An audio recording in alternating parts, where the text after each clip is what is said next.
ये जो आप स्क्रीन पे डिफरेंशियल इक्वेशन देख रहे हैं, ये डिफरेंशियल इक्वेशन ये अदर क्वेश्चनों से अलग है, क्योंकि ये उस प्रकार की डिफरेंशियल इक्वेशन नहीं है कि आपको कोई आप किसी भी फॉर्म का यूज करके क्या करें, इसको रिड्यूस कर लें या अदर किसी मेथड से इसको सॉल्व कर सकते हैं। तो इस डिफरेंशियल इक्वेशन को सॉल्व करना थोड़ा सा हम भी कहीं थोड़ा सा लगे रहे, इसमें सॉल्व नहीं हुई, लेकिन फिर भी कहते रहे कि अगर कोशिश करते रहेंगे तो कभी ना कभी तो हो जाएगी। तो फिर ये सॉल्व हो गई। तो हम आपको बताएं कि हमने इसको किस प्रकार से सॉल्व किया है। सबसे पहले करना क्या है आपको कि वही चीज लिखनी है, x dx plus y dy और plus x dy minus y dx और अपॉन ये x स्क्वायर, और यहां पर भी आपको लिखना पड़ेगा x स्क्वायर और नीचे रहेगा x square plus y square equal to 0।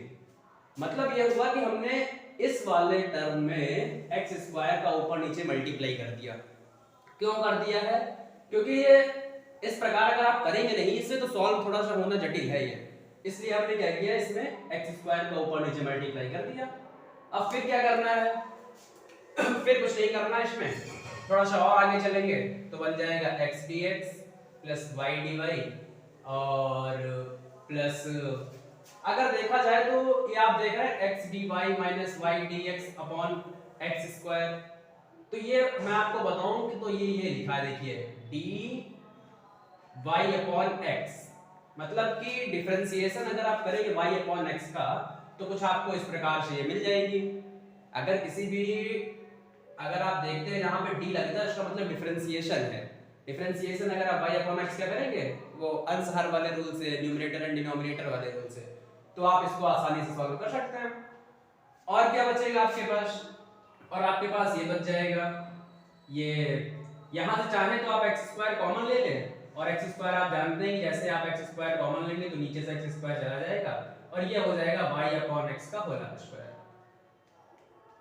बहुत आसान सा काम है, करना कुछ नहीं है कि x स्क्वायर से ऊपर नीचे आप मल्टीप्लाई करिए और फिर उसके बाद यहां से x स्क्वायर कॉमन लीजिए तो फिर 1 प्लस y अपॉन x का होल स्क्वायर बन जाएगा। इस पूरी इक्वेशन को हम लोग क्या करेंगे, इंटीग्रेट कर देंगे। क्या करेंगे? इंटीग्रेट करेंगे। तो आप चाहें तो यही लिख सकते थे पहले भी कि बाई इंटीग्रेशन, आपको हमें लगता है ये दिखाई दे रहा होगा, हाँ इंटीग्रेशन कर सकते हैं यहां से हम लोग। तो आप सभी के ऊपर क्या लगा देंगे, इस तरीके का साइन लगा देंगे, है ना। अब क्या होगा, इंटीग्रेशन करेंगे जब इसका तो x का क्या होता है, इसका होता है x स्क्वायर अपॉन 2, y का करेंगे तो y स्क्वायर अपॉन 2। और थोड़ा सा यहाँ पे समझने की कोशिश करिए, पहले इसको अच्छे से एक बार लिख लेते हैं। तो ये कुछ इस प्रकार से लिखा है dy upon x upon 1 plus y upon x का होल स्क्वायर और इक्वल में चल रहा था आपका 0, है ना। और फिर क्या करेंगे आप इसमें, फिर वही काम करना है, x square plus 2 upon 2 y square upon 2 plus, ये फार्मूला आप देख रहे हैं कि dx upon 1 plus x square यानी कि dx upon a square plus x square, ये फार्मूला होता है 1 upon a tan inverse x upon a। तो उसी प्रकार से आपको करना है। तो 1 अपॉन a की जगह पे 1 है तो उसको रखना नहीं है, फिर क्या लिखेंगे, tan इनवर्स। tan इनवर्स क्या होता है, x upon a। x upon a का मतलब x की जगह पे क्या है, y अपॉन x, और a की जगह पे तो 1 है तो उसे रखना ही नहीं है, tan inverse x upon a, और ये हो गया। और इक्वल में क्या चलेगा, इक्वल में 0। आप चाहते हैं तो इंटीग्रेशन कांस्टेंट यहाँ पे लेना तो पड़ता ही है, चाहने की उसमें आवश्यकता नहीं है। आप क्या करें, यहाँ पर एक इंटीग्रेशन कांस्टेंट लगा लें c, ठीक है। और फिर क्या करना है आपको, फिर ये करना है कि x square plus y square और plus 2 tan inverse y upon x और इक्वल में 2c, है ना। फिर क्या करेंगे, फिर x square plus y square plus 2 tan inverse y upon x equal में c1। अच्छा c1 इसलिए कहते हैं, चाहे आपको ये तो है तो कांस्टेंट ही, तो आप ये समझ सकते हैं कि 2c इज इक्वल टू है c1 के, इसलिए हमने 2c की जगह पे क्या लिख दिया है, c1 लिख दिया है। तो ये इस प्रकार से इसका आंसर आया। आपको देखने में बहुत जटिल लग रही थी, लेकिन है बहुत आसान। ये अदर क्वेश्चनों से अलग है और इसीलिए थोड़ा सा ये सरल है ना। आप एक दो बार ट्राई करेंगे तो आपको अच्छे से आ जाएगी ये। एक क्वेश्चन और देखेंगे इसमें, पहले आप इसको नोट करेंगे।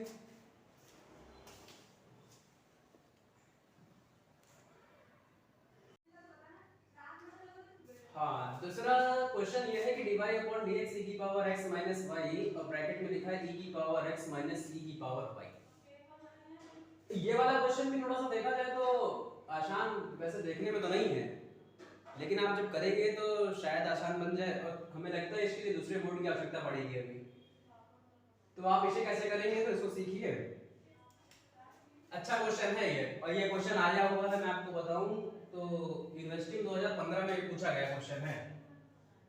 तो 2015 में पूछा गया क्वेश्चन, जो क्वेश्चन पूछे जाते हैं तो अक्सर उन्हीं को फिर से पूछा जाता है। इसको सॉल्व करना है, देखिए कैसे करते हैं। ये dy अपॉन dx वैसे रहने देंगे और ये e की पावर x माइनस y का अंदर मल्टीप्लाई करते हैं। ये बन जाएगा e की पावर 2x माइनस y और ये बन जाएगा e की पावर x।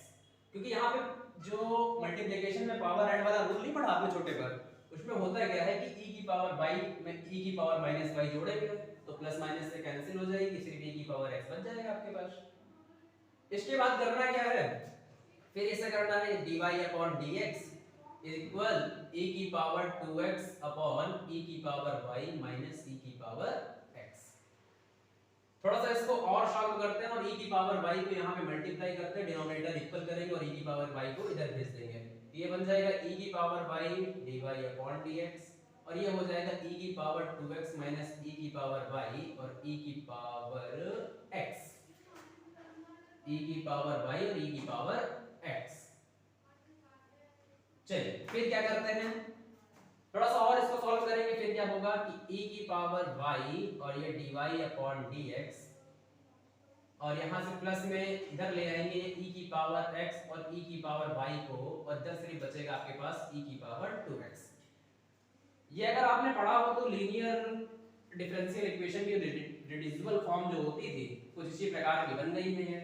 कि होता था उसमें कि जो यहाँ पर p डैश होता था, p डैश जो आप देखते हैं वो dy अपॉन dx का कोफिशिएंट समझ लीजिए।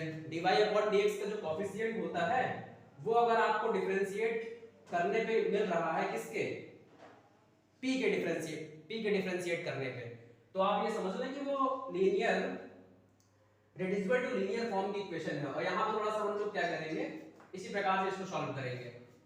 तो फिर क्या करना है, इसके बाद आपको करना क्या है, आपको लेट करना है e की पावर y, क्योंकि इसी प्रकार हम लोग पहले करते भी थे। e की पावर y को हम लोग क्या कहेंगे, e की पावर y को v कह लेंगे। तो e की पावर y का डिफरेंशिएशन करेंगे तो कितना आ जाएगा e की पावर y और फिर y का करेंगे तो फिर dy अपॉन dx और dv अपॉन dx इधर बन जाएगा आपके पास।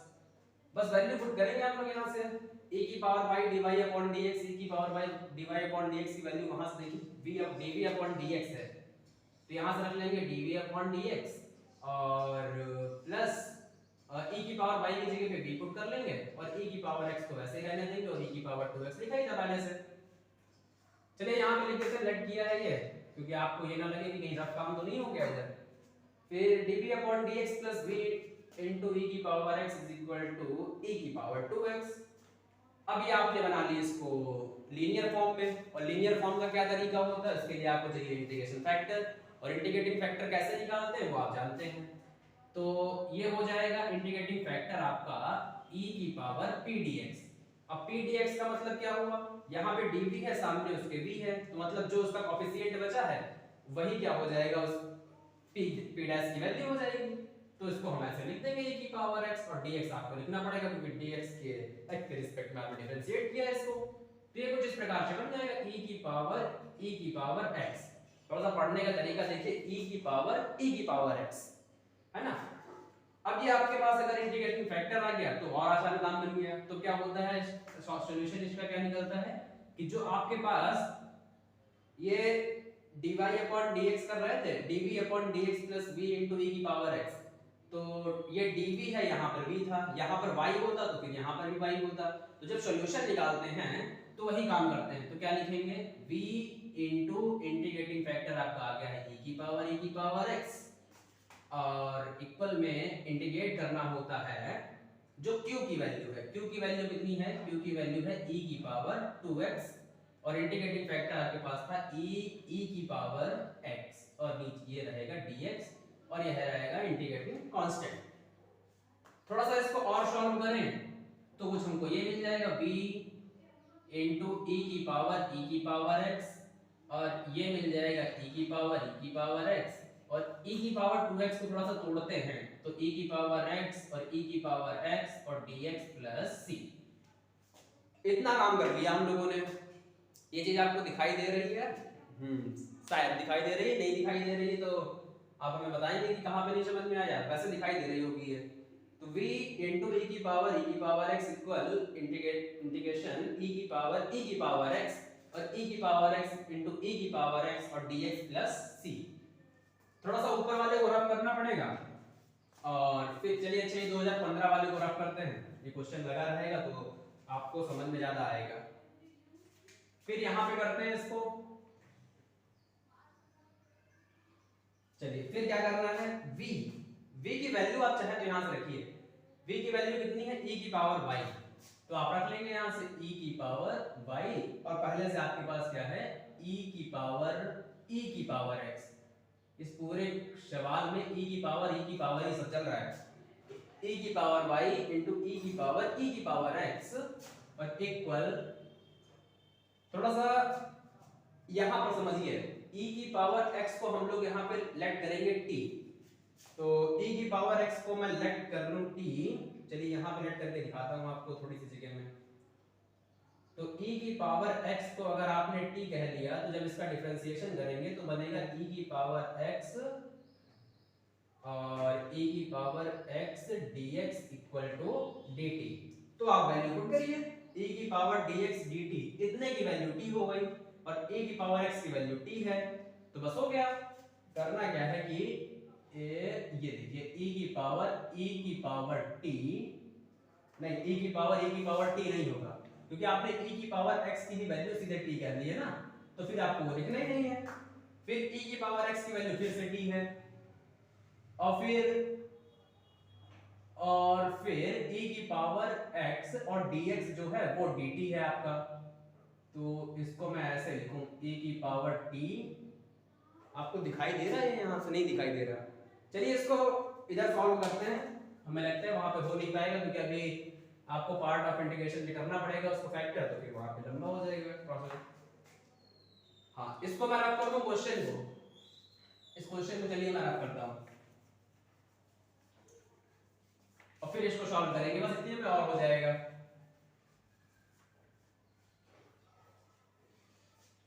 हाँ, यहां पर पहुंच गए थे हम लोग। ये v की जगह पे मैं पुट कर रहा था e की पावर y, और ये आपके पास e की पावर x इक्वल, यहां पे काम कर रहे थे। तो ये हो गया था आपके पास e की पावर t। आप समझ रहे हैं इस चीज को, नहीं समझ रहे भाई? e की पावर x है, और e की पावर x की वैल्यू t है, तो फिर यहाँ पे t रखेंगे इस पूरी वैल्यू की जगह पे, और फिर e की पावर x की जगह पे फिर से t पुट कर देंगे, और फिर e की पावर dx की जगह पे dt पुट कर देंगे, और फिर यहाँ पे इंटीग्रेशन कांस्टेंट चलता रहेगा c, और फिर by factor, by part of differentiation कर लेंगे इसको सॉल्व। तो e की पावर y e की पावर x। चलिए कैसे करते हैं इसको समझिए। होता क्या है कि पहले वाले को रोकना पड़ता है और दूसरे वाले का इंटीग्रेशन करना पड़ता है। तो फर्स्ट टर्म किसको मानेंगे आप? चलिए इसको फर्स्ट मानते हैं, और इसको सेकंड मानते हैं। जो इजी पड़ जाता है उसी को फर्स्ट सेकंड मानते हैं, ये समझ लीजिए। तो ये t फर्स्ट, और इंटीग्रेशन करेंगे e की पावर t का, तो e की पावर t का e की पावर t ही आ जाएगा आपके पास। फिर साइन लगाते हैं माइनस का, और फिर इंटीग्रेशन करते हैं। अच्छा, जिसका हमने किया नहीं है, मतलब फर्स्ट का किया नहीं है अभी कुछ, तो उसका करते हैं डिफरेंशिएशन। तो t का करेंगे तो t का 1, और e की पावर t का अगेन इंटीग्रेशन करेंगे तो फिर से वही e की पावर t, और ये dt अपनी जगह पे लिखा रहेगा और कांस्टेंट अपनी जगह से चलता रहेगा।